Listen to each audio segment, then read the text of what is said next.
Hey everyone, welcome back to my channel. So what we have in front of us is a Jackson's chameleon, or better known as a three-horned chameleon. No, they do not make good pets. They actually make horrible pets, so please don't purchase one. They don't really live that long. They live probably like 5 to 10 years if they're in captivity. I'm not really sure how long they live in nature, but I've heard some pretty bad horror stories from them. But anyway, that's besides the point. The point I'm making is I'm going to teach you how I achieved all of this scaly texture here.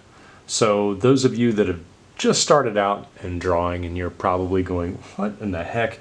There's no way I can layer all of that on. I can't even draw a cube. Well, rest assured, I'm going to be going over this step by step. Step number one, I'm going to apply a very thin and light coating of graphite in a minimum of 3 different directions.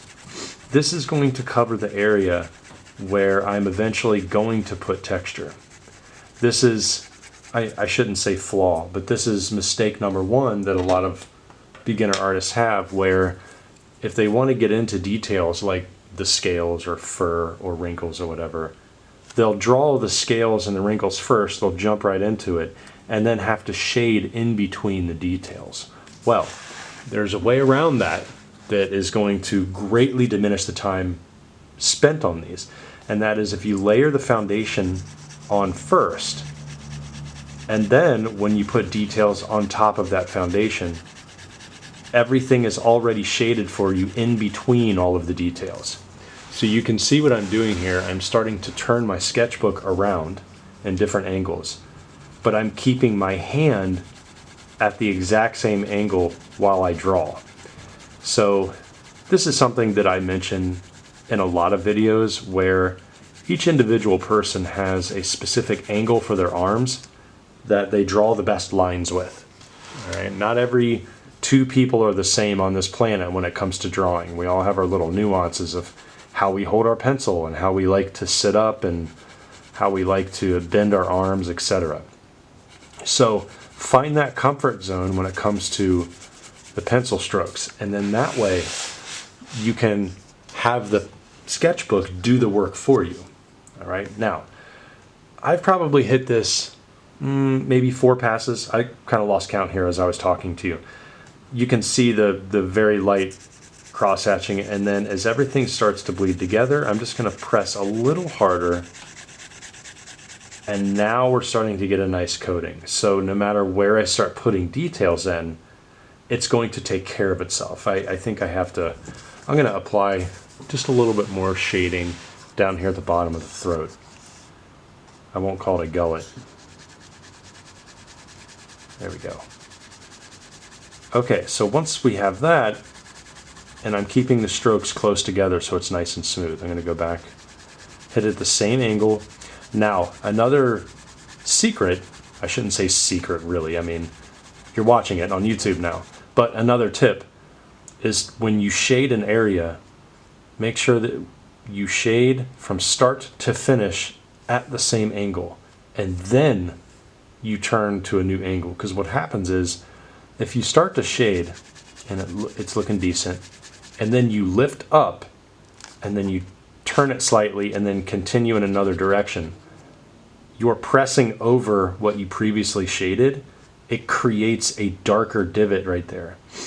Then you're at the mercy of, well, I guess I got to push harder now to even out all that graphite, and then you make that area darker, and it's a snowball effect, so you want to be careful with it. Okay, so, oh, by the way, I don't think you see the whole face. There's the horn. Okay, where was I?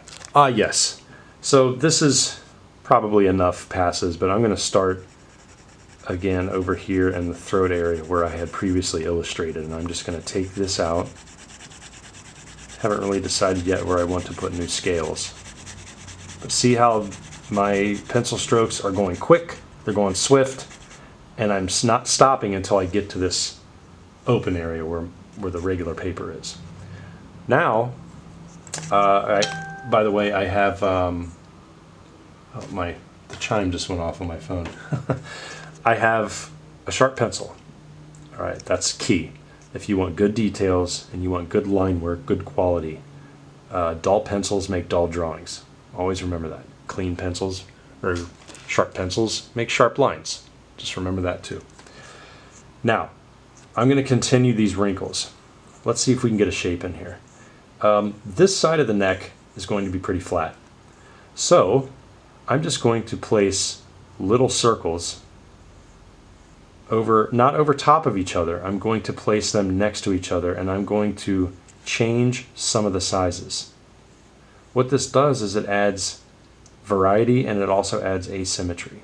As beautiful as nature is, and as symmetrical as it can be, one of the great things about scales, like on reptiles and whatever else has scales, is that it looks unified from afar, and then you look up close and you're just going, man, those are thousands upon thousands of crazy little markings and scars and scale shapes.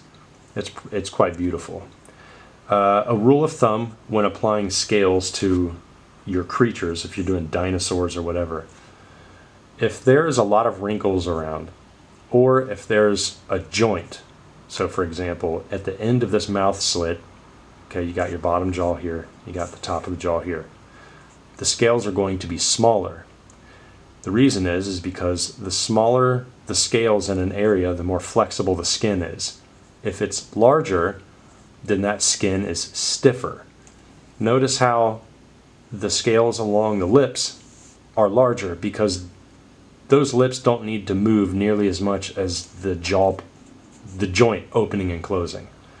All right, so just remember that.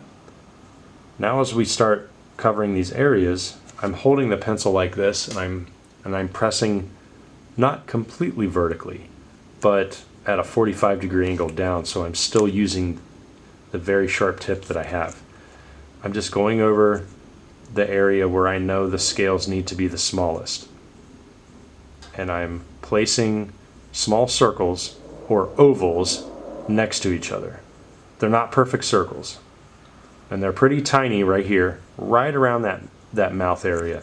And then as they move up the neck, that's when I'm going to start getting a little bit darker. The other cool thing about, one, adding the value layer first, with the shading that I did, it takes care of everything in between the scales too. Isn't that great? So you don't have to shade over them necessarily at the beginning. But also, if you darken little areas in between the scales, it adds depth.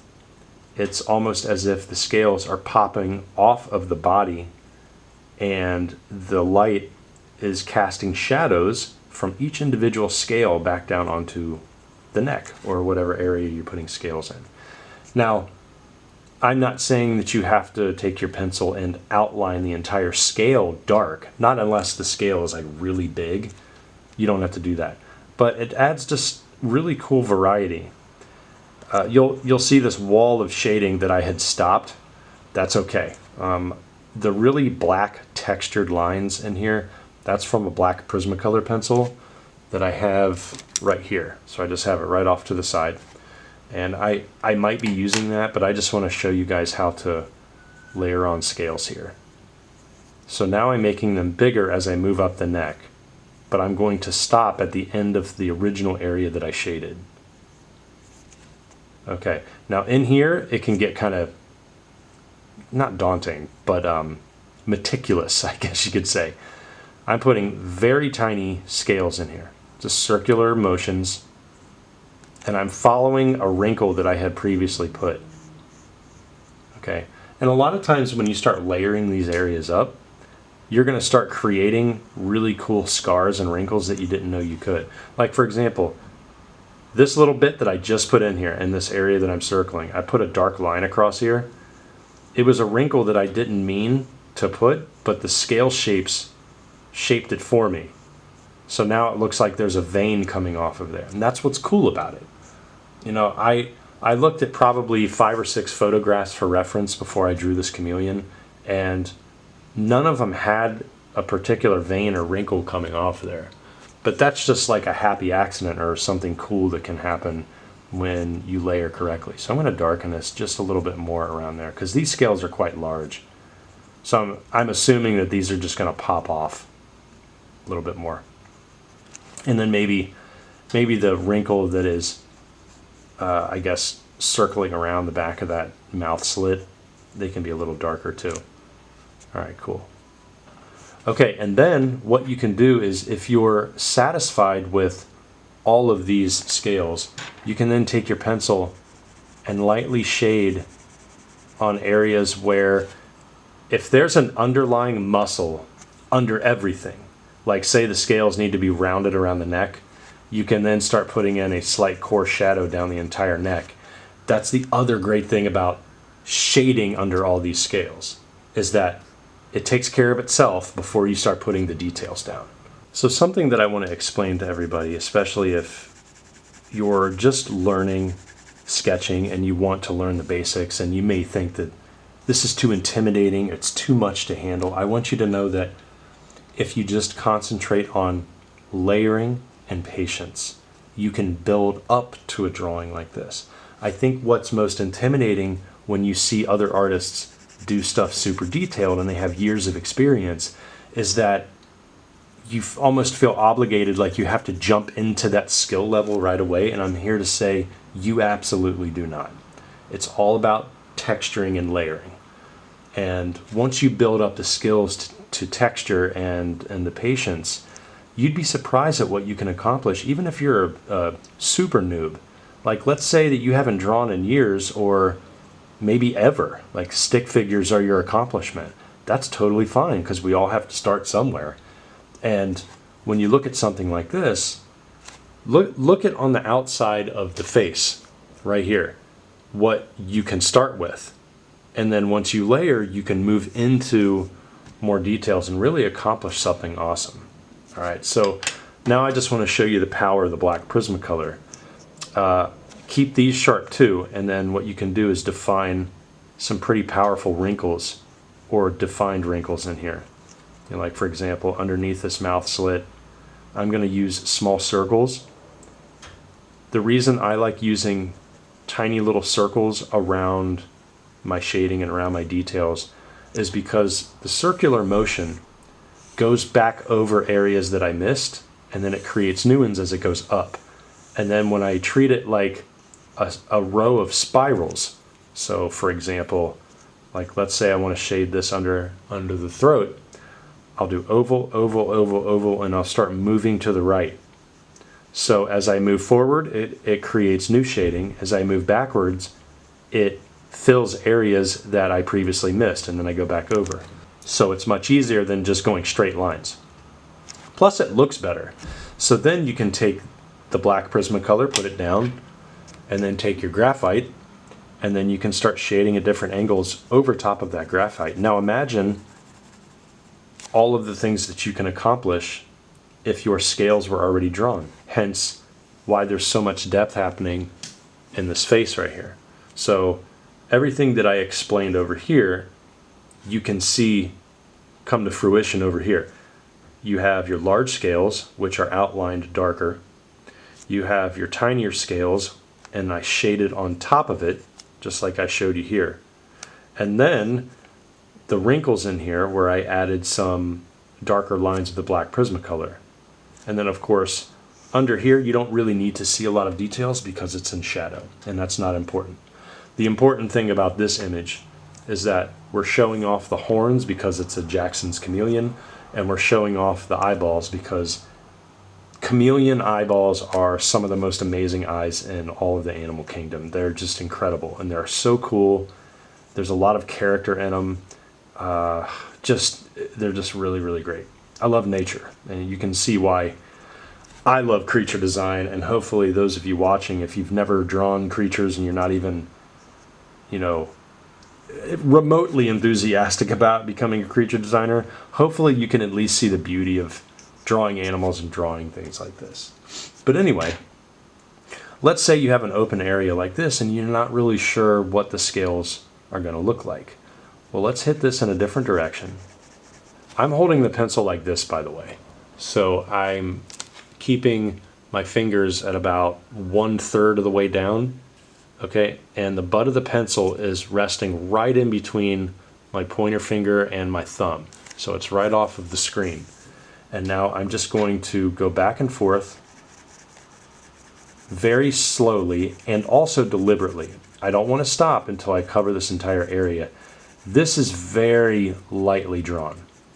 And then I might actually go backwards. It's comfortable shading like this because I don't have to shade a large area where I have to control my entire arm. So this is one of the fun things about it. Okay, and then I'll just hit it at another angle. Okay, and then let's have a little bit of fun with that area. Let's say there's a big scale there. All right, there we go. You can probably hear some sirens in the background. It's like every time I record, there's got to be some sirens. I might as well turn my camera off. Be back in a second. And I'm back. Okay, so here I'm just putting in a large scale, and I'm just putting in some medium-sized ones around it, and then some smaller ones as I come down to the side here. Nothing special. I just want to show you guys what you can achieve if you just simply put in that layering again. So I'm going to do the same thing I did in this area, and then I'm going to put it over up here. Okay, I'm going to stop right here, and then I'll just get tinier as I move towards that eyeball, like really tiny, to the point where I probably won't add any more scales, because that skin needs to be, I don't even have the right word for it. There's a lot of wrinkles in there, probably because the chameleon's old. Okay, now, since this is a large scale right here, we'll just put in a little bit of a dark area in each little crevice where the new scales meet the big one, like little dots, and we'll kind of just follow the edge of the scale. And what this does is it adds depth. I'm not going to do it on all of them, just that big one. So now it can look like this big one is going to come at us. And you can even add some extra texture on it, like another little wall. Because these scales aren't perfectly flat.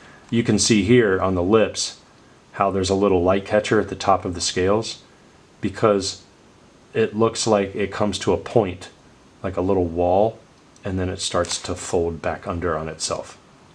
So if you found this lesson helpful today, comment below. Let me know what you're working on, and let me know if you're stopping in for the first time. I welcome everybody, all ages, all backgrounds. You know, join our Discord if you want to show off your work, or if you want to learn how to draw. If you got a lot of reference to give, if you want to partake in our monthly creature design contests, they're a lot of fun. They're based on briefs that we just make up, and the winners basically have bragging rights. It's just for fun. And also, I teach creature design for film and games at the Computer Graphics Master Academy. So check the links in the description and the pinned comment for that. I'm currently teaching winter term now, and then spring term starts April, and people are already signing up. So the spots are limited. Make sure you take advantage of that one. And then last but not least, I do run a mentorship. So I teach people of all skill levels on how to be better artists, whether or not you're a hobbyist. You don't have to have any skill level to join the mentorship. You can be an industry veteran wanting to touch up on your foundation skills, or just wanting to learn how to draw thumbnails, or even world build. So just let me know. Okay, I want to thank everybody for watching me. Hopefully you liked the lesson, and you got something out of it. So leave a comment, and until next time, peace.